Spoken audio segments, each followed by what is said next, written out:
In a padded, windowless studio room outside Cologne, 5 German rockers stood frozen around a spinning tape reel in the winter of 1984, staring at each other in silence, because the song on that tape was either going to make them the biggest rock band in America or get them banned from the radio before it ever reached a single listener. Klaus Mein's throat was raw from a full day of takes. Rudolf Schenker's fingers still buzzed from a riff he'd been chasing for weeks. Somewhere in that silence, someone finally asked the question nobody wanted to say out loud. Do we actually release this thing the way it is? Uncut? Unapologetic? Exactly as dangerous as it sounds right now? Nobody in that room could have known it yet, but they were sitting on top of what would become the most famous 3.5 minutes in Scorpions' history. They just didn't know yet whether it would launch them onto MTV or quietly end their career in America before it had really begun. To understand why that tape felt so dangerous, you have to rewind further than most fans expect. All the way back to a garage band Rudolf Schenker had started in Hannover in 1965, long before anyone outside Germany had heard the name Scorpions. Rudolf brought in a young singer named Klaus Mein in 1969, and together they spent the next decade grinding through smoky clubs, losing guitarists, losing money, and watching bigger bands pass them by on the way to arenas. By 1982, all of that grinding finally paid off. An album called Blackout cracked the American top 10. No One Like You was on rock radio from Los Angeles to Cleveland. Scorpions, a band that had spent 15 years being dismissed as a European curiosity, were suddenly being mentioned in the same breath as Van Halen and AC/DC.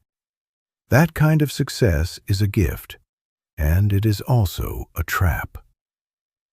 Because now there was a follow-up album to make, and everyone from the record label to the fans to the band members themselves was quietly terrified of the same thing. What if the next one wasn't as big? What if Blackout was the ceiling, not the floor? Rudolf, the band's founder and rhythm guitarist, felt that pressure more than anyone. He had built this band from nothing, watched it survive lineup changes, language barriers, and years of playing to half-empty rooms across Europe. He was not about to let it stall out now. So when the band reconvened at Dieter Dierks' studio, a converted farmhouse turned recording complex outside the city, Rudolf came in with something in his hands that felt different from anything Scorpions had written before. Heavier, faster, almost frightening in its intensity. The studio itself had a strange atmosphere that year. Dieter Dierks, the producer who had shaped nearly every Scorpions record since the 70s, ran his sessions like a laboratory. Tape machines humming late into the night, band members catching sleep on studio couches between takes. And just beyond those studio walls, West Germany was living through one of the tensest years of the entire Cold War. American Pershing missiles were being installed on German soil that same season, and hundreds of thousands of people were marching in the streets of Bonn in protest, terrified that their country had become the front line of a war between superpowers that could erupt without warning. The band members drove past those protests to get to the studio. They watched the news footage every night before heading back in to record. And somehow, all of that raw, anxious, frontline energy started leaking straight into the music. Rudolf's new riff had a war in it. It was aggressive, almost militaristic, built on a galloping rhythm that felt like something advancing on you in the dark. In the earliest rehearsal takes, The working jam wasn't about romance or rock and roll excess at all. It was heavier, darker, almost apocalyptic, the sound of a world bracing for impact. Klaus Meine sat with that raw jam for days, headphones clamped over his ears, listening to the same aggressive riff loop over and over, trying to find words that could carry it. He tried versions that leaned into the fear on the streets outside, images of chaos and confrontation, but every time he sang them back, something felt wrong. Scorpions were a rock band, not a political band. Klaus worried that leaning too hard into literal war imagery would make the song feel like a lecture instead of a release. He needed an image just as powerful as a missile crisis, but one that belonged on a stage instead of a headline. Late one night, staring out at a sky that had gone strange and greenish before a storm, the word arrived almost on its own. Hurricane. Not a war, a force of nature. Something unstoppable, something that flattens everything in its path without asking permission. But something you could also feel in your chest at a live show. Something a crowd could scream back at him instead of marching against. He grabbed a pen. The frontline chaos didn't disappear from the song. It just changed shape. Instead of tanks and borders, it became a storm walking into a bar. A woman as unstoppable as a weather system. Energy that could either wreck you or set you completely free. It was still about danger. It was still about something arriving that you could not control. But now it had teeth that rock radio might actually welcome instead of fear. Back in the studio, the arrangement started coming together fast once the concept clicked into place. Matthias Jabs, the band's lead guitarist, spent hours chasing the perfect tone for that opening riff, wanting it to sound like a blade being drawn rather than just another distorted guitar. Herman Rarebill built a drum pattern underneath it that hit like a boot stomping forward, relentless, marching, refusing to let up for even a single bar. Francis Buchholz's bass line moved like something circling just beneath the surface, patient and dangerous. Dieter Dierks pushed the band to record take after take, chasing a mix that felt bigger and more violent than anything they had done on Blackout. There were arguments in the control room over how far to push the guitars, whether the mix was too aggressive for American radio, whether they were sacrificing melody for pure adrenaline. Klaus, meanwhile, kept refining the lyrics late into the night, giving the storm a voice, giving the chaos a swagger instead of just menace. Slowly, beat by beat, take by take, the song stopped sounding like a demo and started sounding like a weapon. But there was one line in Klaus's lyrics that would not stop causing problems, no matter how many times the band listened back to it. A single blunt word in the second verse, describing the woman at the center of the storm as hungry, aggressive, almost animal in her hunger for the night ahead.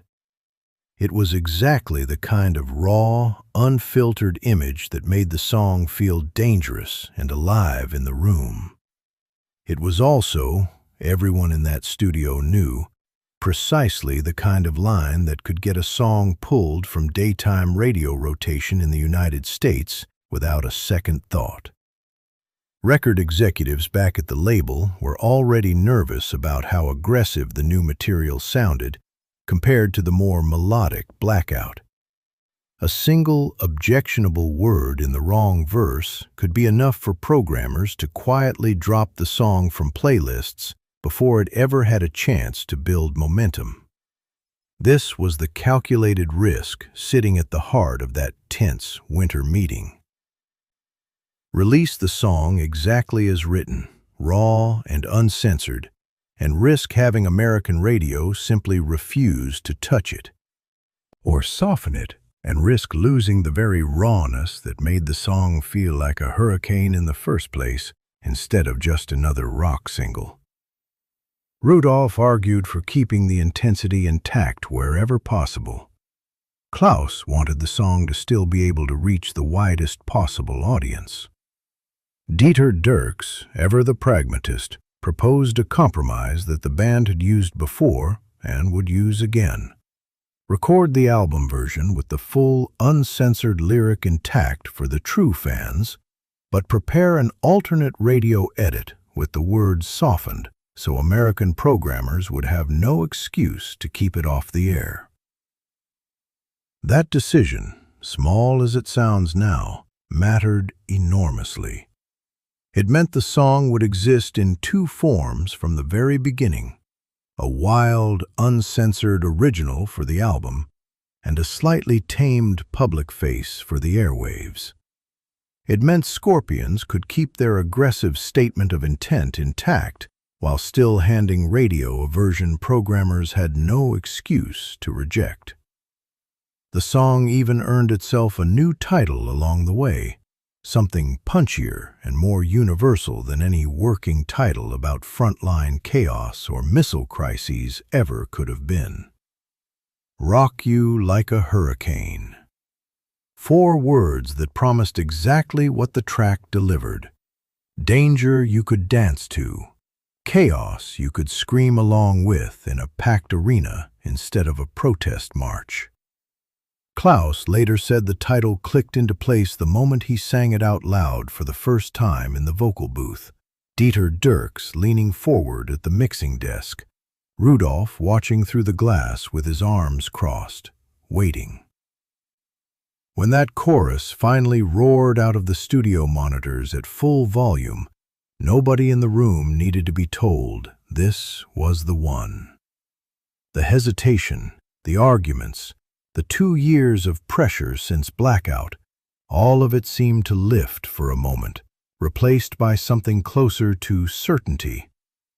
They still didn't know how America would respond, but for the first time since they had walked into that farmhouse studio, they believed they had something worth the risk. The song needed a home, and that home turned out to be an album called Love at First Sting, released in the spring of 1984.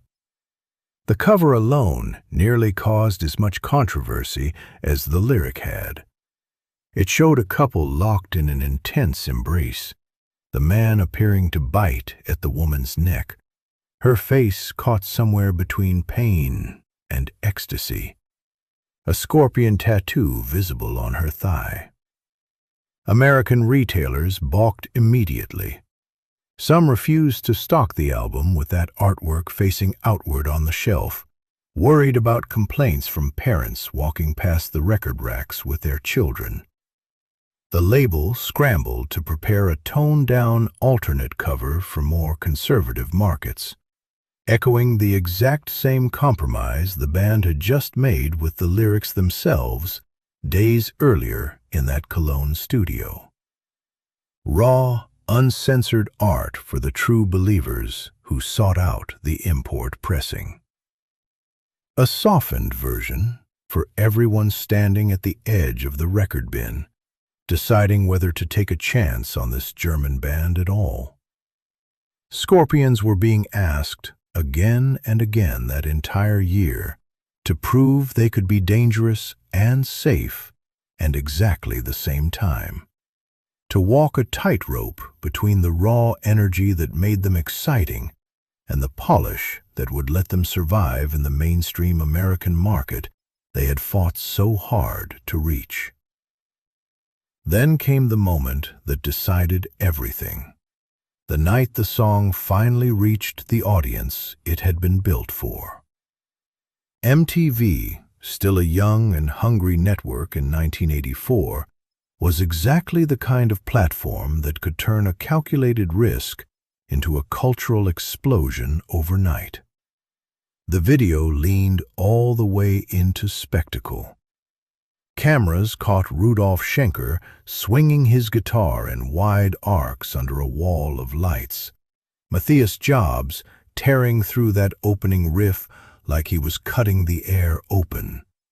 Klaus Meine standing at the front of the stage in a sleeveless vest, sweat catching the stage lights, singing directly into the lens as if he were daring America to look away.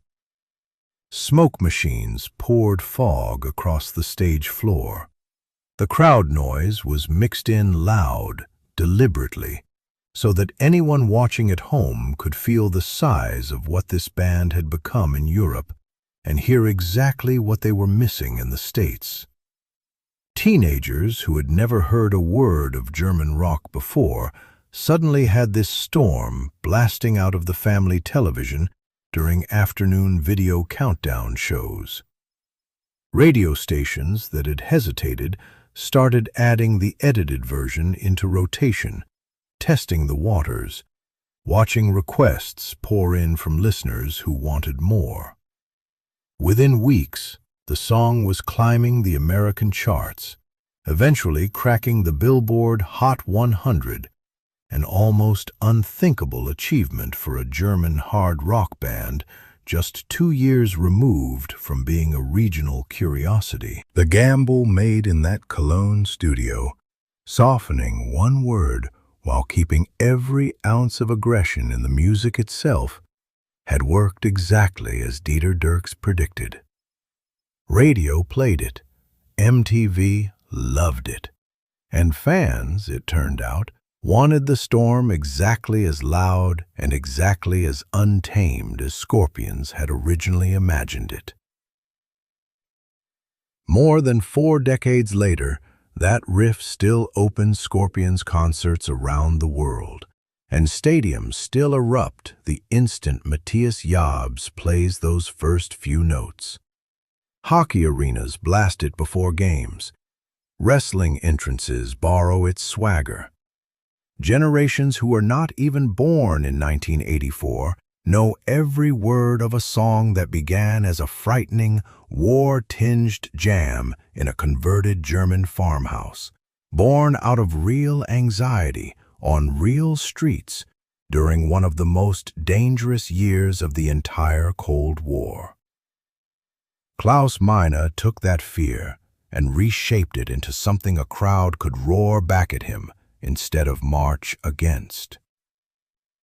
Rudolf Schenker took a risk that could have buried his band's American breakthrough before it ever started, and instead built the song that defined Scorpions forever. The song that still closes their live shows to this day.